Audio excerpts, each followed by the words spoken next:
Then I decided to go to Chos Malal, which you have to go kind of on a dirt road to get to. And I really wanted to go there because it looked a lot like Kamloops. You're in a valley, it's very dry. And yeah, so I took the dirt road. I have some footage of that. I think I have some footage coming into Chos Malal.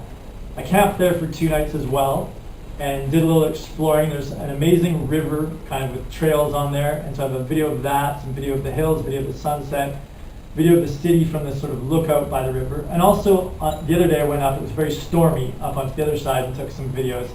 Very poor city, so it's not, doesn't really have that first world feel to it, which I discussed with a couple, an older couple. I was having dinner and they said, oh, come over and eat with us. They're from Switzerland.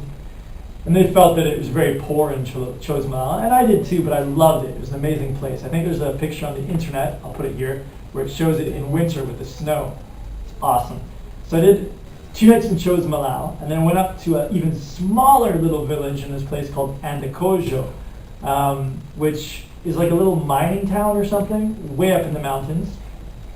And it was like my dream. Like it was like the greatest place ever.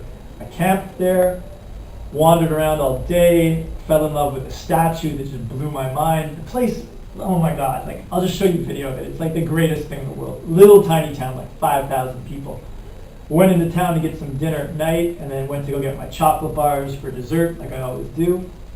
Yeah, chocolate bars, first world spoiled brats. And I was leaving the place and there was some guys playing like poker or something on the deck of the store where I bought my chocolate bars.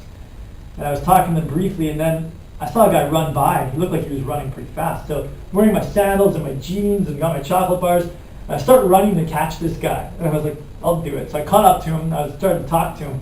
It turned out he's a 109 marathoner. He's like 43, so he's older, but and I told him if I ever start running in Argentina, I'll have to see him in a race. So then I went back to my tent, went to sleep, left Andacollo, awesome place, zipped through Chos Malal, and then headed down to Zapala, so back on the paved roads.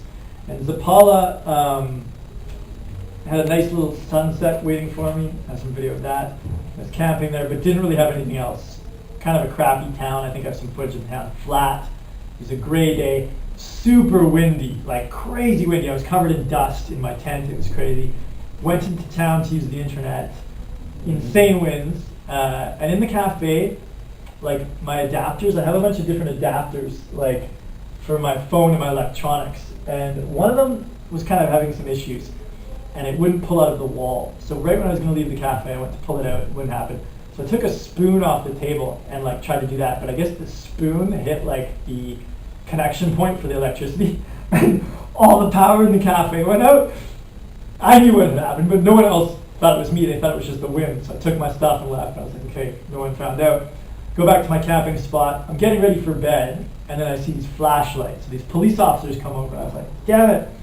I hope they're not going to get mad at me for this power issue, but it wasn't. They just were curious. Who are you? Where are you? It's fine. No problem. Went to bed, left Zapala, and headed down to San Martin de los Andes, which is where you get into total tourist, Andean, green, perfection, Lake District, Argentina, rich people, ski resorts in the winter zone.